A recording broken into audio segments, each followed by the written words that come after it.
I am doing fantastic and even better now that I'm on here, Sheila. Well, good. I'm so happy. I'm so happy. So, Mimi, I want to ask you a question. What inspired you to take on such an ambitious mission in the publishing world? Um, God, that's the short answer. Oh, God. yes. I it wasn't my idea. It Hmm. wasn't even something that I could even fathom or even comprehend or even Yeah. come up with.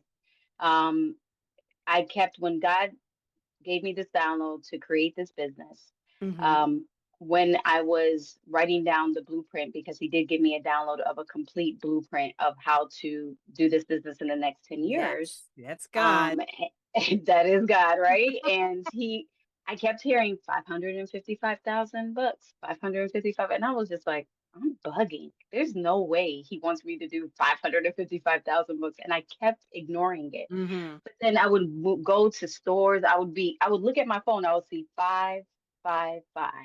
And then I would be talking to someone and they'll mention five. And it was just like, because it was in my mind, I kept seeing it. But then I just kept hearing confirmation from the Lord. That's what I want you to do. I want you to flood the all platforms with Ooh. my message. Oh, that's a So blessing.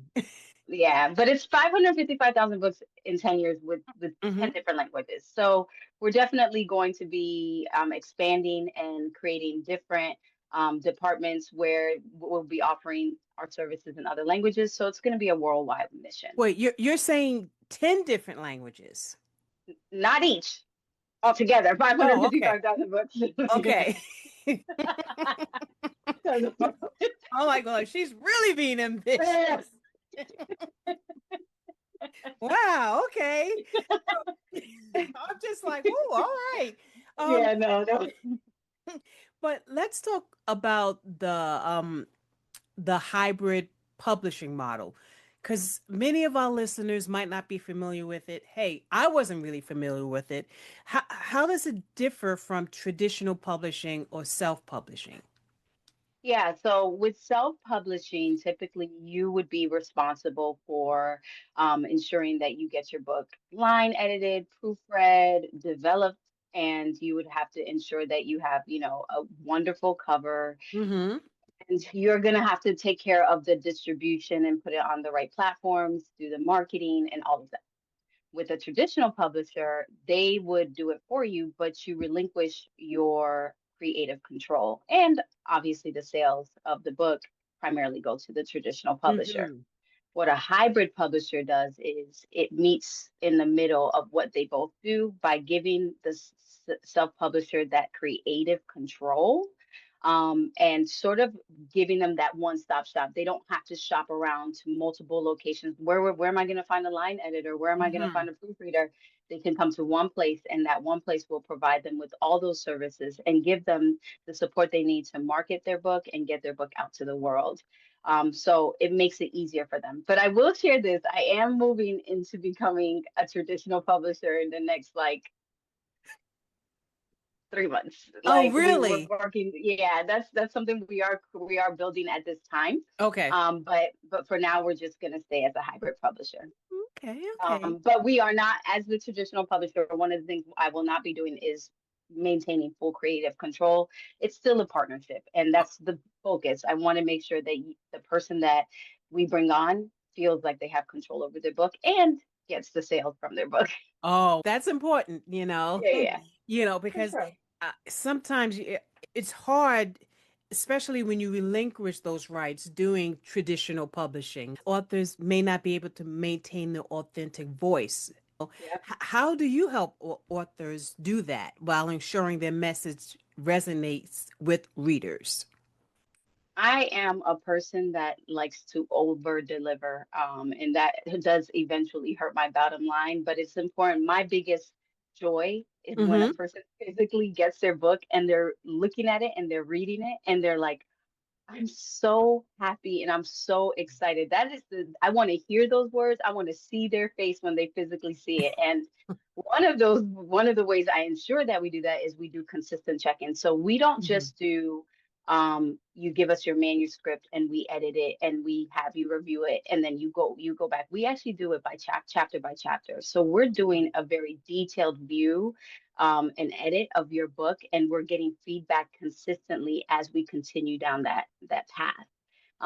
By doing that, what we find is that we learn what they like and what they don't like as we're going through each chapter, and then we're able to pivot and adjust our process so that it fits their needs.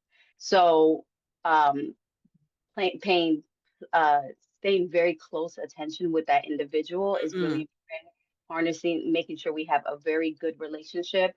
And I always say to like the authors that I work with directly, not that doesn't work with my team, but me, I'm always like, be brutally honest. Like if there's something you're not happy about, be brutally yeah. honest. And after time, over time, after I get to know them more, I even won't send them something because I know them well enough that they're not going to be happy with it. I'll be like, wait, no, we got to go back to the drawing board and make sure we handle this the right way because that's not what they're looking for. You're not just saying, okay, send me your manuscript, let me go through it. You're constantly in contact. So that really helps with Yeah, even with the creative process because you get to know the person, yeah, not just the yeah. work. And I think that's one of the reasons why hybrid publishers get a really bad rap. There's a lot of hybrid publishers out there that have created this reputation that they just take the person's money, they spit out a book, but there's Mhm. no human touch in that process. And Yeah. that has been something that I've had to overcome as I started this company because the minute and I'm not ashamed to be a hybrid publisher, but the minute I say that to a, aspiring author, they look at me like, oh, I don't know about you. And I'm like, I'm a real person. Like, the team. You could go Yeah. on my website and you can see that. Yeah. Yeah. So it's something that is difficult. Hmm. You mentioned faith-based messages or faith-inspired messages are part of your work. How do you balance the different belief systems and perspectives in your publishing approach? So although we are a Christian publishing Mm-hmm. company, our focus is more about creating books that uplift and inspire and encourage, transform and build people. That is our focus. Okay. So, what we typically do, even before we take on a project, a new book, we'll have a consultation to discuss the book and what that person's vision is, or even we'll ask to receive their manuscript so that we Mm-hmm. could take a look at it if they've already created it. And as long as it aligns with that ultimate message, we're 100% on Mm. board. Ideally, of course, we want to write books about God, that's Right, amazing, right. but we live in the real world and people are dealing with real problems. Mm-hmm. And sometimes being able to create books that are, relatable, so that people can feel like, oh, you've been through it. So I know if I go through it and I follow Yeah, these steps, I can be a better person. Those are things that we really want to put out there as well. exactly. So, yeah. Exactly. And I totally get that. What's the most kind of rewarding part of helping people share their stories? I would say the most Mm-hmm. rewarding part of it is really seeing where that book took them. So there's this statistic that I always talk about. Mm-hmm. 81% of people said at one point they want to write a book, right? Yeah. But only 3% actually write it. Less than 1% actually publish it, right? Mm. Wow. That to me is like amazing that is less than 1%. But the excitement that comes out of me when someone reaches out and says, I want to write a book, I have this in my heart, and they are obedient and they move forward and they write this book. And then once they don't even in their mind, they're like, it just keeps nudging at me, right? Yeah. And then they create this book and then they publish it. And that book opens up another door and platform for something that changes the trajectory of their life. Woo! You My come on God, now. I Yes. I am keeping a list so that I could be like, I have 150 clients that wrote a book, and this is what came out of it. That to Yeah. me is a success story because we all know you're not going to get rich, like stinking rich, off of one book. Right. Book is a stepping stone. It's a platform. It's the ability to open up opportunities that you may not even fathom at that moment. So that brings me so much joy because I always follow up with my authors. I'm looking at their sales. I'm looking at Hmm. how many books they sold, and I'm like, how do you feel? What are you doing now to get your book out there? So I'm always having conversations with them, and when they're like, oh my gosh, someone invited me to be a keynote speaker, or I think I decided to start a new business, and I'm like, Wow. From their book, from the idea of the book, right? their Oh book. my goodness. Those are success stories, and Yes. and where you talk, you can tell you're passionate about what you're doing. And I love that. You're passionate. I see it in how you talk, how you explain the stories. You're very passionate. And I can only imagine when you're working with an author. You must be like on 100. I'm like, okay, all right. Building people up. But that's sometimes what you need, especially if you're a new author and you really don't know the process and you're going through something and you're sharing your story. A lot of times you're very vulnerable and you're giving something out to someone, and it's being critiqued. And so you're doing some great stuff. I love that. I love that.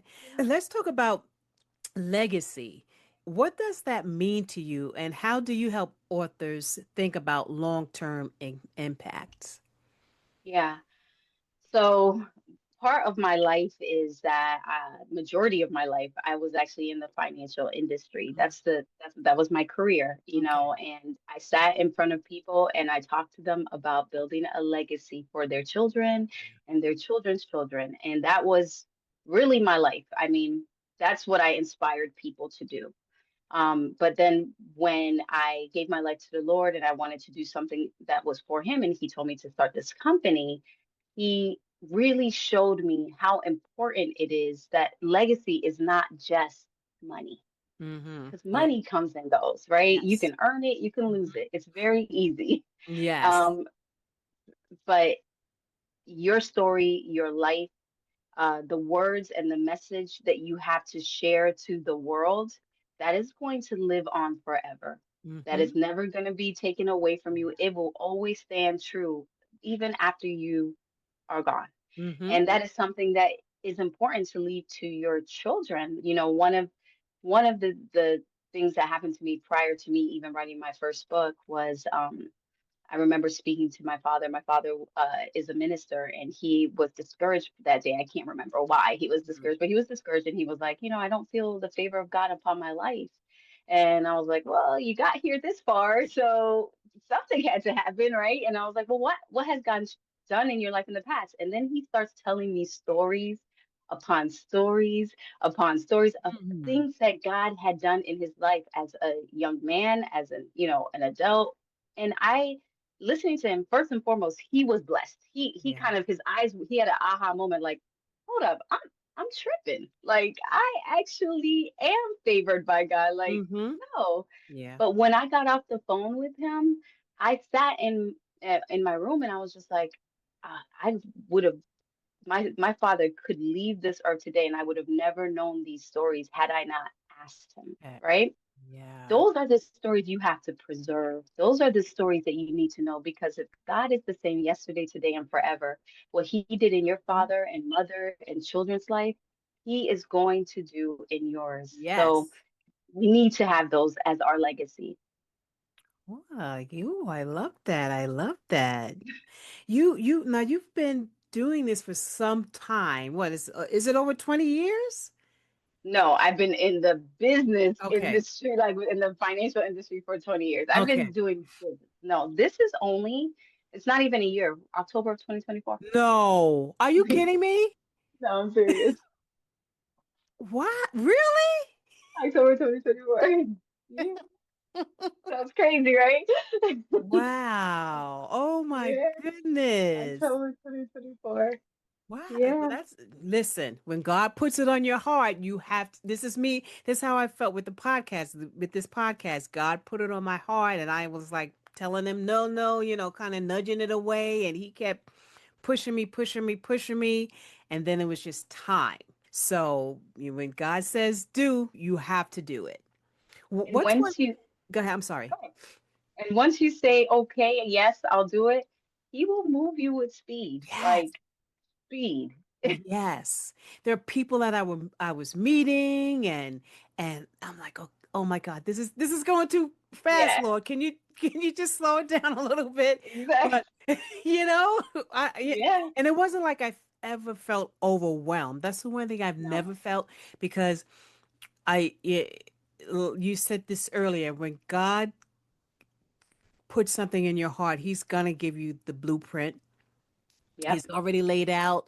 He was downloading to me episodes before I even recorded. I had so many episodes that I had already written and done for my first season that all I had to do was record them because I would be waking up at six in the morning, I'm like, why, Lord? Or 3 in the morning, I'm sitting at my computer just typing. And my husband's like, what are you doing? I'm like, God is giving me this stuff. I don't know, I don't know why he's giving it to me, but I gotta write it down. And each one started episodes. So Oh my gosh. I know I you love you need that that. I nudge, love right? that. Yeah. But can I ask you, what is the biggest surprise that you've seen of noticed in the publishing industry? Um, hmm. I've been surprised a few times, but I would say the biggest when it comes to authors, people who are fearful to move forward with writing their story because they feel like it's already been told. Yeah. That is to me a surprise to me because why do we keep watching the same romantic type movies all the time? We watch the same rom-coms. Mm-hmm. We watch the same, it's always the same storyline, but it's different people, different Yep. scenarios. It surprises me when people say that, like, no one, I feel like I've read my story before. I'm like, have you? Like, Yeah. you are unique to you. And so that surprises me. But I would say, in general, in publishing, the lack of transparency surprises me. Hmm. Um, I, if you go on my website, you'll see the prices of my services right on my website. Like, I don't hide anything. And Right. you know um and I don't see that consistently across. I don't see that at all. Like, Yeah. actually, somebody at another podcast I was on, she is a publisher as well. She was like, no one does that, no one puts like, Yeah. that's actually a problem. I'm like, wow, is it? Like, I think it's important to know before you even get on a phone call with me, to know what you're going into and if it makes sense Exactly. for you. I'm also finishing writing a book, and I was talking to a publisher, and they asked for my manuscript, and they're like, "Oh, this is something that we would love, if we're interested in." And then they came back with my what the expenses, and I'm expensive, and I'm like, "Oh my goodness, let me just see how I can do this." I would have really appreciated it if I knew up front before I sent all my information, sent everything. So what you're doing, I think, is great because people know Yeah. exactly beforehand. I mean, this was a crazy amount though. I don't think I was talking to some other people about it and they're like, "Oh, that's ridiculous." I'm like, "But this is, you when you don't know, you don't know." You Well, know. are you talking to other publishers and telling them the price that you've been quoted, or are you talking to other people who have never written a book? No, I've talked to people who've written books. Oh, okay. Oh, okay. Yeah. Okay. Okay. Yeah. Mm-hmm. That makes sense. Yes. Okay. Because Definitely. when I heard the prices from other houses, I was like, oh, people pay that for a book? Yeah. Like, oh Yeah. my gosh. And they were like, this is standard. And Yeah. I was taken back a little bit because I knew for myself, I would have learned every way possible to create my own book if I had to. Like, I might as well train myself, pay someone to train me to learn how To to do create my that. own book, and then I could create 10 more books on my own. So Yes. yeah. Yes. So yeah, yeah. Well, like I said, that's something that I'm quite sure that the authors that come to you are appreciative of. What would be your advice for our listeners who have a story burning inside them but don't know where to start? Ooh. Um,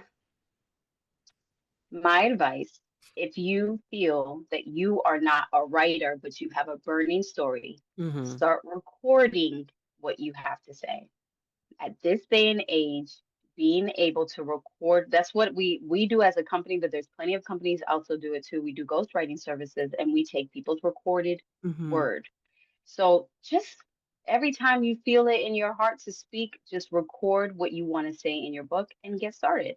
Now, if Mm. you are a writer, my encouragement is start with an outline.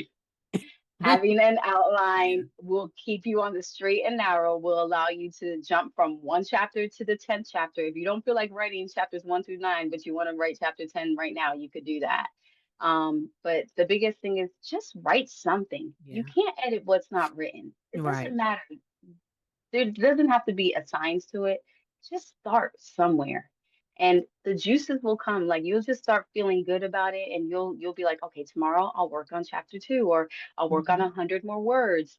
It'll just start coming and it'll flow The easily. flow, yes. Yeah. That's some good advice there, you know. I like that.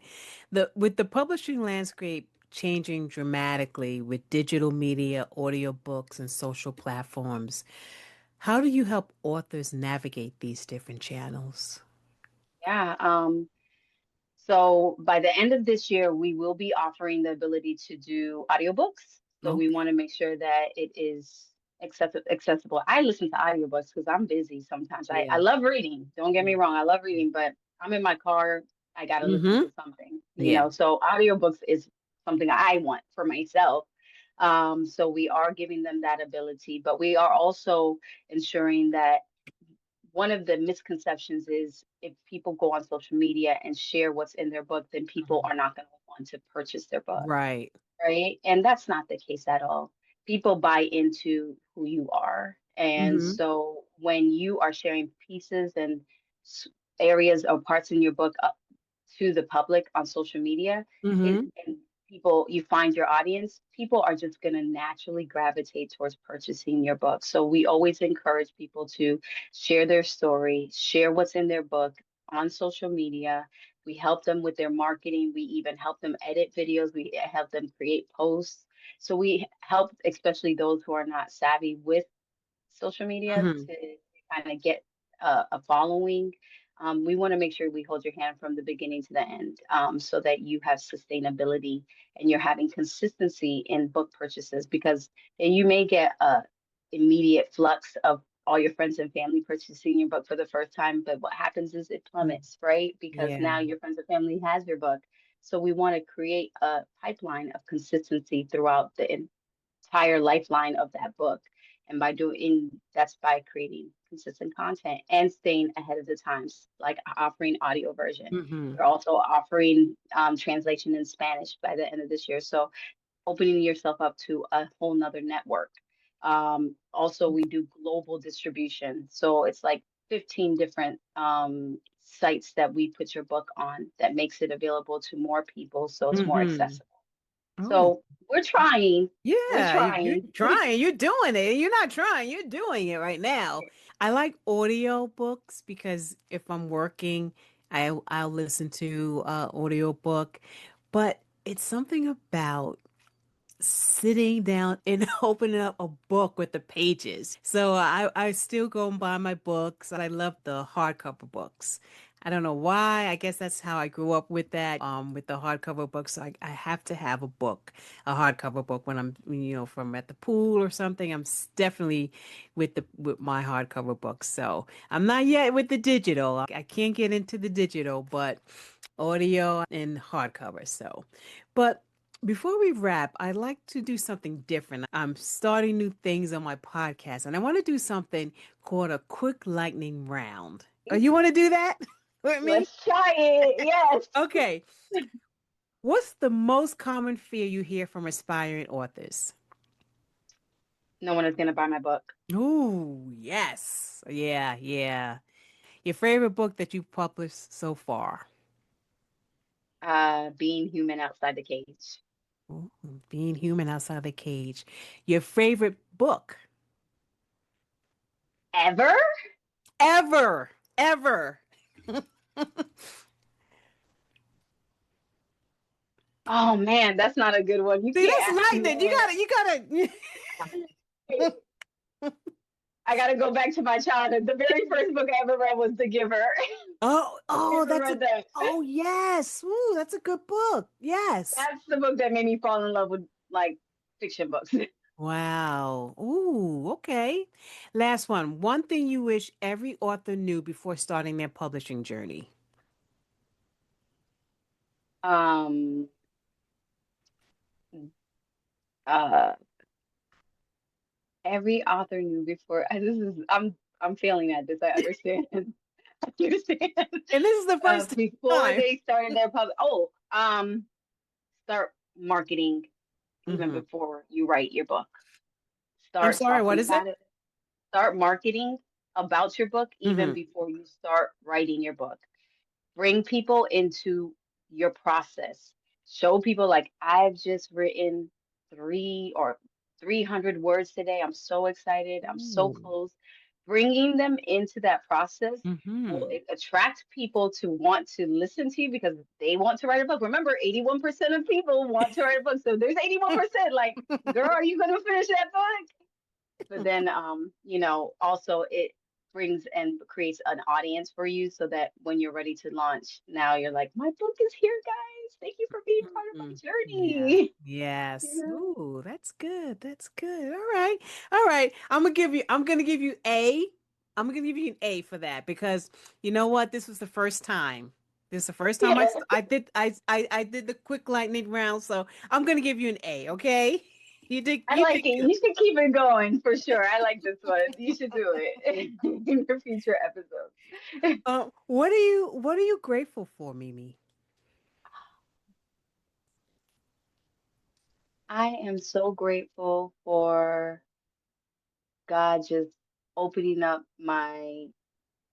giving me my calling, what I'm purposed here to do. I am so grateful to live in your purpose is a whole nother ball game.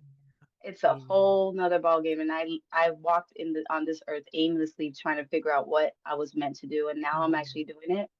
The joy of the Lord is Ooh, upon me. yes. And you Yeah. see it. I see it all over you. I Oh, see it thank all you. over you. You just glow. You just radiate. I'm gonna tell you, first of all, Mimi's beautiful. She's beautiful for We those look who like twins. for We look for like those twins. for those who are listening, you need to go to the YouTube and watch the video because she's beautiful and it just radiates all over her. And I'm just so thankful, Mimi, that you took the time to just come on and share your journey and the work that you're doing. It's really a blessing. You're the founder of the one and only publishing. And I pray that you hit that number in the next decade. It will Probably, happen. maybe before, probably before. If God put that number in you, it's gonna happen. It's gonna happen. God does not lie, right? Does not. He He does does not. he does not lie. So if you'll hit that number and I'm gonna be there with the bell. I'm Oh, you better. gonna You be better there bring with me the bell back. when you hit that number. Do you have any final thoughts you'd like to share with my listeners and my viewers? Um, just final thoughts is, if you're questioning or wondering what your calling is, pay attention to who you are attracting or what you've gone through. Mm-hmm. Those are two huge indications of what your calling is. Who do you attract? What do they come to you for? Or what have you gone through or that you're going through? Because Yeah. that's who you're called to. So if you're trying to figure that out, I'm Mm. telling you, and the joy of the Lord will be upon you when you finally Yes. identify and understand it and walk in obedience to be able to fulfill it. Mm-hmm. Ooh, oh man, you just dropping gems today. You just dropping them. I gotta have you come back and because you going off over here with these gems. I love it. I love it. Mimi, where can my listeners, if they want to learn more about the one and only publishing or connect with you, what's the best way to do that? You want to give them your information, your handles, all of that? Very easy. It's the one with which is a number one Mm-hmm. and onlypublishing.com for my website. And that is the same handle for all of my social media, YouTube, TikTok, Instagram, and LinkedIn. So Okay. the All one and right. only publishing. Yeah. Okay. Well, I thank you so much for sharing your wisdom and your vision with my listeners today. You are truly making a difference in helping people share their stories with the world. And I thank you so much, Mimi. I thank you. For Um, having me. yeah. To my listeners, please remember to subscribe to Sheila's Take wherever you get your podcasts. Hit that subscribe button. It helps us to grow. Also, I am on every Friday at 5 p.m. Eastern on the Wellness Sanctuary Radio, 5 p.m. Eastern. So check that out. I'm telling you, you'll love it. It's great. I'm just talking. I'm doing a miniature version of this podcast. So if you like to hear me talk, please Wellness Sanctuary Radio every Friday, 5 p.m.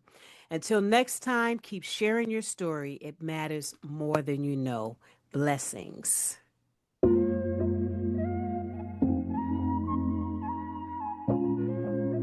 Until next time, remember to embrace the journey, build lasting connections, and step boldly into all that life has in store for you. I'm your host, Sheila Dunbar. Blessings to you.